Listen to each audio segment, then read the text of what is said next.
Hi, so this is my mum, and this is the first chapter of her hen stories. Does it look good with the cat here? Yeah.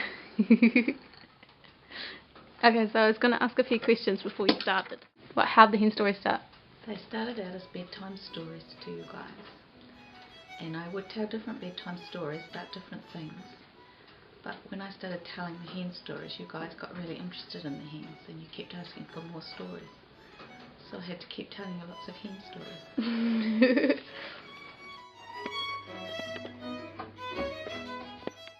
Why do you think children need bedtime stories? Oh, you guys used to love bedtime stories. And I have my own private philosophy. I always liked to think that no matter how difficult the day was, it all sort of rounds itself out and all comes right with a good bedtime story at the end. And I always wanted you guys to go to sleep in a lovely mindset, and so that you would sleep well. Because that was one of my main objectives, to get you darn kids to go to sleep so I could have some free time. Oh, what made me write? Well, that's a difficult question to answer. I like words and I've always liked writing things. My grandfather was a writer, and my father and mother were storytellers. Okay, Mum, so what's your name? Thingy Bob. No, what's your name? Maria.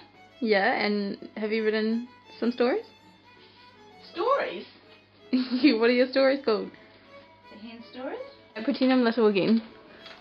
Alice, would you like a story? It's the hen stories, and it's from the first book, Trouble with That's the Rain. not how you talked to me when I was little. I can't remember. Wait, go. This is the hen stories. And Trouble with the Rain. And I'd like to read chapter 1.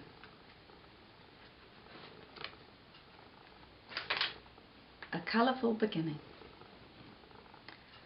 I woke up 5 times last night with water dripping on my head, said Clancy, preening her white feathers in such a way as to show her displeasure. My perch is off the ground with good view of the doorway, and I get a nice morning sun, but the roof leaks above my head when it rains. Clancy's 2 friends, who perched on either side of her, Alan and Angie, stretched out their wings and ruffled their feathers. The rain didn't bother me at all. I must be a deep sleeper, yawned Alan. I'm hungry, though. Is there any grain lying about in the yard? There'll be nothing but mud and puddles out there, said Clancy, but she followed Alan to the doorway anyway. Clancy squinted in the morning light. It was dazzling her eyes much more than usual. There, arching downwards in the grey, cloudy sky, was a rainbow so bright you could hardly look at it for blinking. Why, look at that rainbow, she exclaimed.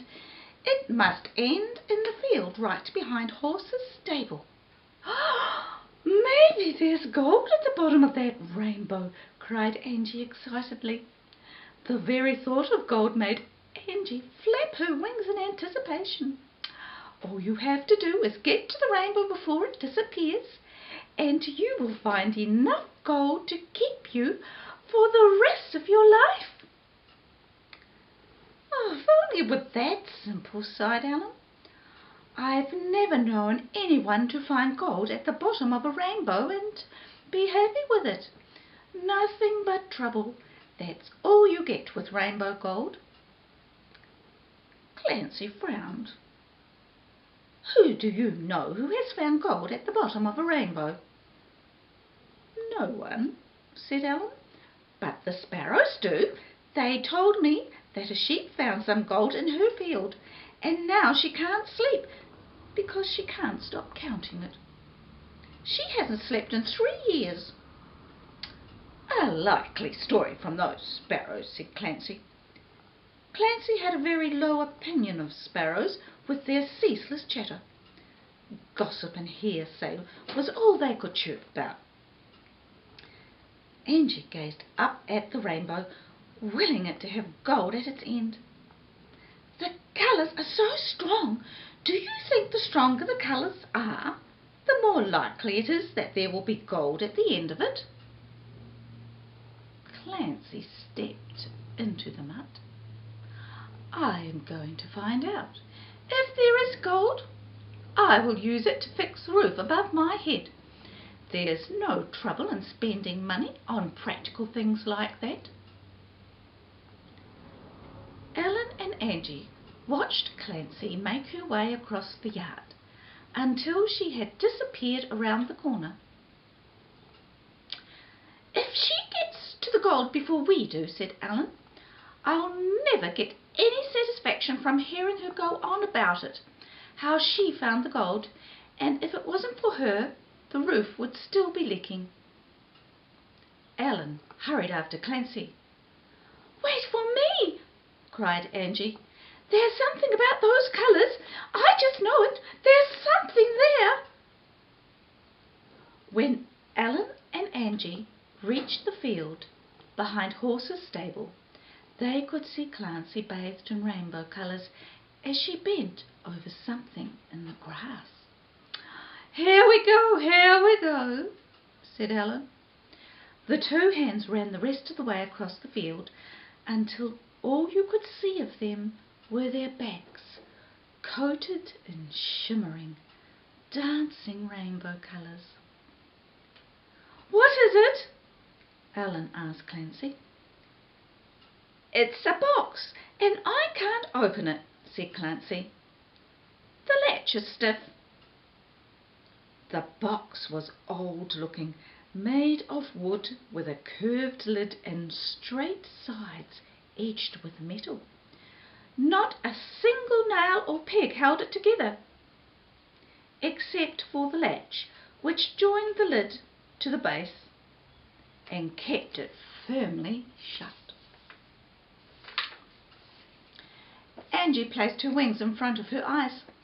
Those colours are stinging my eyes. There must be gold inside with colours that strong. The stories are true. I mean, I believe the stories. It's just that I didn't expect ever to be in a position. Angie started to shake with excitement. The tremor began in her clawed feet and moved through her body until even the feathers on the top of her head started to jiggle. Clancy peeked again at the latch, but it wouldn't budge. The three hens walked around the box. They looked over it.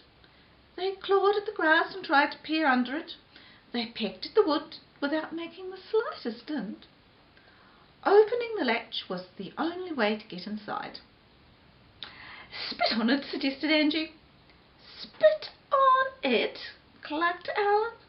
I don't think Clancy wants spit on the latch while she's pecking at it. All right, she doesn't have to spit on it. Angie's mind raced. She can put some mud on it or some wet grass. A bit of grease would be better, but we haven't got time to get some in case the rainbow disappears while we are gone. Spitting is quick. Hang on, said Clancy. I think I've got it. With one final peck, the latch fell away. There were no thoughts of finding trouble now. The three hens had only hopes and dreams about all the good things the gold could buy. In fact, finding trouble with the gold was the last thing on their minds. Instead, they all shared in the same feeling that their troubles were about to end. Despite the sparrow's warning, none of them thought, not even for a second, that their troubles might be just about to begin. Clancy stood in front of the box with Angie and Ellen on either side. Time was running out. The sun had shifted higher in the sky and the rainbow colours had started to move in and out of focus. Quickly, said Clancy, the rainbow was starting to disappear. With the effort of three, the hens lifted the creaky, heavy lid. There, The treasure box was open at last.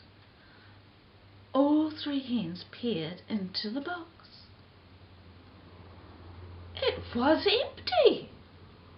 They looked at each other aghast, then peered back into the box. Wait, there was something in there. Colours. The rainbow was tumbling out of the sky and into the box. The rainbow fell down like a waterfall of colours, down over the heads of the three hens, down onto their feathers and back, sliding, rushing, escaping, until it finally came to rest, curled up inside the old wooden box. Nobody had expected that. The colours were so strong that they almost blinded the hens. The hens were afraid. Clancy managed to grab the latch with her beak and shut the lid with a bang. Then all three hens collapsed onto the grass. Several moments passed before the hens started to move. Clancy opened her eyes, one at a time, and found that she was lying in the green grassy field under a blue clearing sky. The box was gone. The rainbow was gone. She raised her head and looked over to Angie.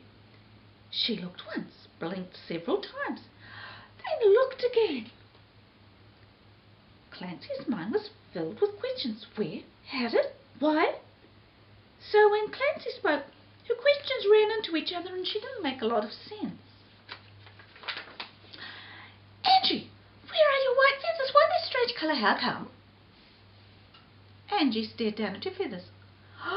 Oh my, she repeated. She turned in circles trying to look at her own back. I'm orange and red and yellow all over. She stretched out her wings, spread her tail feathers and ruffled the feathers on her chest. There was not a single white feather to be seen. They are everywhere. Red, orange, yellow. I'm like a sunset. Oh my, oh my. Then she looked back at Clancy and pointed with her sunset wing. You as well? Clancy looked down at herself and gasped. Black! I'm as black as night. Clancy pulled at the feathers on her chest with her wings. She lifted each wing and studied the hidden feathers underneath them. She looked down at her feet. Even my claws are black. Does it come off? Clancy wondered aloud. Being her usual practical self, she stood up and tried rubbing her claws along the wet grass. What's going on? Asked Ellen. Clancy and Angie looked in the direction of Ellen's voice. Clancy squinted. Angie turned her head sideways to see if that would help. Ellen, are you all right? Asked Clancy. Of course I'm all right. I'm just a little dazed because I bumped my head on a stone when I fell. There was a short silence before Ellen let out a full-throated squawk. Where am I? I can't see myself, she cried. Am I blind? No, I can see the grass and the sky. I can see you, Angie. What's happened to your feathers, Clancy? Yours as well. Ellen started to laugh. Angie, you look sunburned, and Clancy looks like an overcooked dinner. But I don't look like anything. I've completely disappeared. And she started to laugh again. This time she sounded quite hysterical. Calm down, ordered Clancy. She took a step towards the sound of Ellen's voice and stretched out her wing. Ouch! That was my eye. Sorry, said Clancy. I didn't mean to do that. Ellen, you're not completely invisible, said Angie, turning her head sideways again as she studied where Ellen's voice was coming from. I can see where you're standing in the grass. You're visible, invisible. Visible, invisible, squawked Ellen. I'm invisible. There's not a scrap of me I can see, not a single feather. Yes, But I can still see where you are. Angie stretched out her wing to where she guessed where Alan was standing. Did you feel that? Of course I felt that, Alan replied indignantly. How would you like to be poked in the ribs? Angie saw small flattened patches appear in the grass as Alan came towards her, and Angie moved aside. You're invisible to me. I can see your claw prints in the grass. Angie was adamant. Rubbish! I am completely invisible, retorted Alan. Then even the flattened grass disappeared. How did you do that? I'm standing on the tip of my claws, replied Alan triumphantly. Before Angie could say anything else, Clancy spoke. This is all very different from what I expected. I need time to calm down and think. Let's go back to the hen house. After breakfast, we can see if any of this paint will wash off. The three hens were still in shock. As they walked back across the field, Clancy started talking to herself, and the other two listened in silence. It seems logical to me, said Clancy, that if the paint went on, it can also come off. Whatever was I thinking? Gold. Yes, I thought I would be returning from the field with gold coins in my feathers. Clancy stretched out her wing and looked down at her inky black feathers. Instead, I have this. Whatever was I thinking?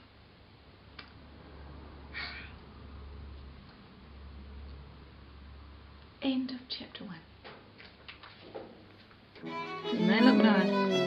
Lunchtime. Yes. And it's the name of The Hen Stories in Trouble with the Rainbow is the first book. And it just goes to show how it all started. All these adventures that these hens got themselves into. Where can we get our own copy of the Hen Stories? There's a couple of places, but you could get them from me. You can get them from the website www.bylighthouse.co.nz, and you can also get some from Publish Me, www.publishme.co.nz. They're on that website too. And that's a wrap.